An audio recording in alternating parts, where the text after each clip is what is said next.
বিসমিল্লাহির রহমানির রহিম।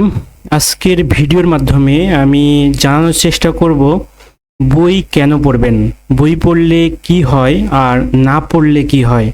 খুবই গুরুত্বপূর্ণ একটি বিষয় যে বই আপনি কেন পড়বেন এবং বই পড়লে কি হয় আর না পড়লেই বা কি হয়।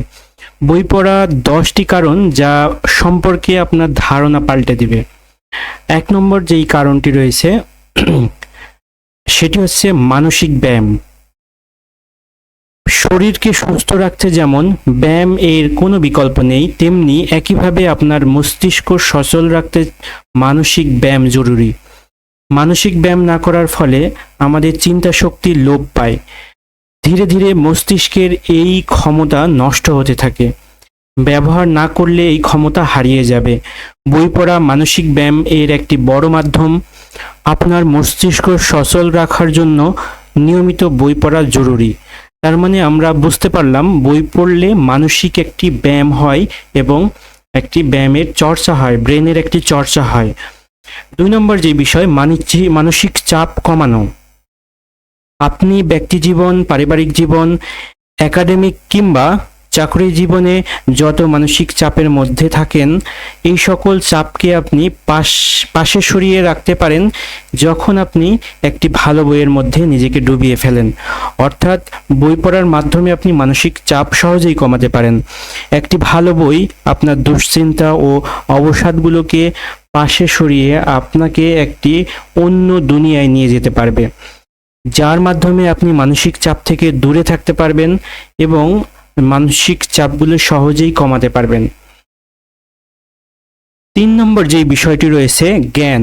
বই পড়লে জ্ঞান বাড়বে। আমরা অনেক সময় বিভিন্ন বই বা বিভিন্ন ক্ষেত্র থেকে জেনেছি যে জ্ঞান বাড়ানোর জন্য 2টি উপায় রয়েছে। একটি হচ্ছে প্রচুর পরিমাণে বই পড়া, আর একটি হচ্ছে যারা জ্ঞানী তাদের সাথে থাকা।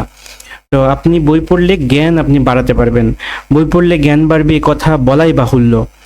নতুন নতুন তথ্য যা অবশ্যই কোনো না কোনো দিন আপনার দরকারে আসবে। আপনার জ্ঞানের ভাণ্ডার যত সমৃদ্ধ হবে, আপনার জীবনে বাধা বিপত্তিগুলো অতিক্রমে আপনি ততটাই শক্তিশালী হবেন। একটি কথা আমরা সবাই জানি, আপনার আপনার চাকরি, ব্যবসা, আপনার সম্পত্তি, আপনার অর্থবিত্ত, আপনার স্বাস্থ্য সবই হারিয়ে যেতে পারে, কিন্তু আপনার অর্জিত জ্ঞান সবসময় আপনার সাথেই থাকবে। এটি খুবই গুরুত্বপূর্ণ একটি বিষয়। 4 নম্বর যে বিষয় শব্দ ভাণ্ডার বৃদ্ধি। আপনি যত পড়বেন আপনার নতুন নতুন তত শব্দ আপনি তত শিখবেন, আর এতেই আপনার জ্ঞান ভাণ্ডার বৃদ্ধি হবে। পারস্পরিক কমিউনিকেশন বা যোগাযোগ আমাদের জীবন এবং ব্যক্তি জীবন ও কর্মজীবনে খুবই গুরুত্বপূর্ণ। কর্মজীবনে তো সুন্দর ভাষা বা ভালো যোগাযোগ দক্ষতার জন্য অনেক বেশ সমৃদ্ধ হয়। এই দক্ষতা বৃদ্ধিতে আপনাকে সব থেকে সাহায্য করবে বই পড়া। নতুন শব্দ, এর অর্থ ও প্রয়োগ আপনাকে অনেকের মধ্যে আলাদা করে তুলবে। 5 নম্বর যে বিষয় স্মৃতিশক্তির উন্নতি।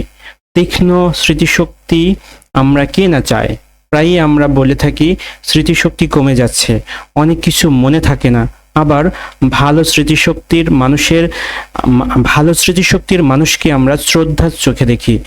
আপনি যখন একটি বই পড়েন, আপনাকে বইয়ের চরিত্র ও তাদের ভূমিকা, তাদের পটভূমি, তাদের উচ্চাকাঙ্ক্ষা, তাদের ইতিহাস, সূক্ষ্মতা স্মরণে রাখতে হয়।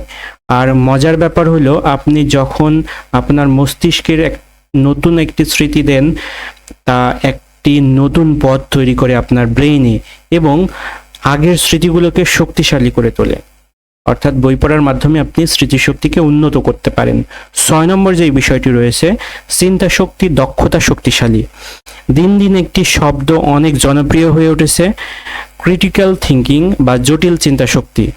আমরা ব্যক্তি জীবনে এই দক্ষতার কদর, আমাদের ব্যক্তি এবং কর্মজীবনে এই দক্ষতার কদর বেড়েই চলেছে। তো আমাদের চিন্তা শক্তি বা চিন্তা শক্তির উচ্চতা, দক্ষতার জন্য অবশ্যই আমাদের বই পড়তে হবে। আমরা বই পড়ার সময় প্রায় জটিল কিছু ঘটনার তথ্য পড়ি বা জটিল কিছু ঘটনা সম্পর্কে জানতে পারি, যেগুলো নিয়ে আমরা সচেতন ও অবচেতনভাবে চিন্তা করি। ঘটনাগুলো ধাপে ধাপে সাজাতে চেষ্টা করি, সমাধান করার চেষ্টা করি। অনেক পাঠক তো রীতিমতো কাগজ কলম নিয়ে বসে যায় রহস্য গল্প সমাধান করার জন্য।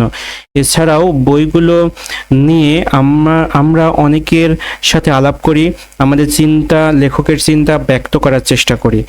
এইসবই কিন্তু আমাদের চিন্তা শক্তিকে বৃদ্ধি করে, এই দক্ষতা শক্তিশালী করে তোলে। একাগ্রতা বৃদ্ধি। আপনি খেয়াল করেছেন ফেসবুকে একসময় আমরা দীর্ঘ সময় বড় ভিডিও দেখতাম, কিন্তু সেখান থেকে আমরা ছোট রিলসে অভ্যস্ত হয়ে গিয়েছি। আমরা সারাদিন ফেসবুক ব্যবহার করি, কিন্তু বেশিরভাগ মানুষই দিন শেষে বলতে পারবে না আজকে ফেসবুকে কি বিষয় দেখেছে।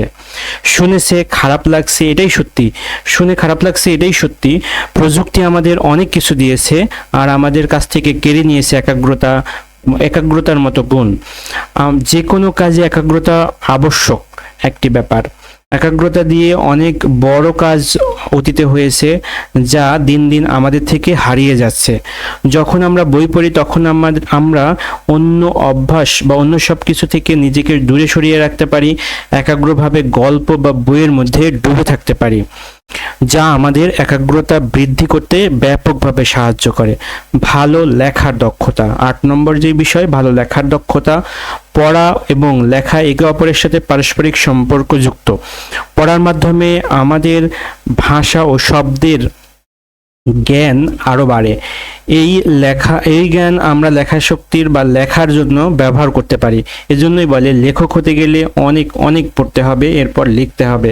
9 নম্বর যে বিষয়, প্রশান্তি। বর্তমান সময়ে বই পড়ার সব থেকে বড় উপকার যদি চিন্তা করেন, বই পড়ার মাধ্যমে আমরা যে মানসিক প্রশান্তি পাই সেটা অনেক বড়। বই পড়ার সময় আমরা হয়তো ডিজিটাল ডিভাইসের পেছনে সময় নষ্ট করতাম। বই পড়ার সময়ে আমরা হয়তো ডিজিটাল ডিভাইসে সময় নষ্ট করতাম, সেটা না করে আমরা যে কোনো ভালো বই পড়ি, কিছু শিখতে পারতেছি। এই চিন্তা একটি প্রশান্তির অমূল্য সম্পদ। 10 নম্বর যে বিষয়, বিনোদন। বই পড়ে উপরের সবগুলো উপকার তো আমরা পাচ্ছি, বা 9টি যে উপকার পাচ্ছি তার অন্যতম আরেকটি উপকার হচ্ছে বিনোদন পাই। বই সস্তা কিন্তু কার্যকরী একটি বিনোদনের অন্যতম মাধ্যম। একটি ভালো গল্প, প্রবন্ধ বা উপন্যাস আমাদের মনকে বিনোদিত করে, আর এটা বিনোদনের সর্বোত্তম পথ। নির্মল শান্তিময় বিনোদন হলো বই পড়া। তো অবশ্যই আমাদেরকে বই পড়তে হবে। আমি 10টি পয়েন্টের নাম আলাদা করে বলার চেষ্টা করছি। 1 নম্বর যেই বিষয়টি রয়েছে সেটি হচ্ছে মানসিক ব্যায়াম। 2 নম্বর বিষয় মানসিক চাপ কমানো। 3 নম্বর জ্ঞান অর্জন করা। 4 নম্বর শব্দভাণ্ডার বৃদ্ধি। 5 নম্বর স্মৃতিশক্তি উন্নত করা।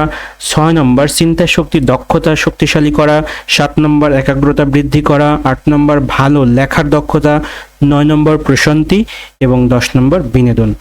এই 10টি উপকার হচ্ছে বই পড়লে পাওয়া যাবে, এবং বই আমাদের এই কারণেই পড়তে হবে। ধন্যবাদ ভিডিওটি দেখার জন্য। আসসালামু আলাইকুম।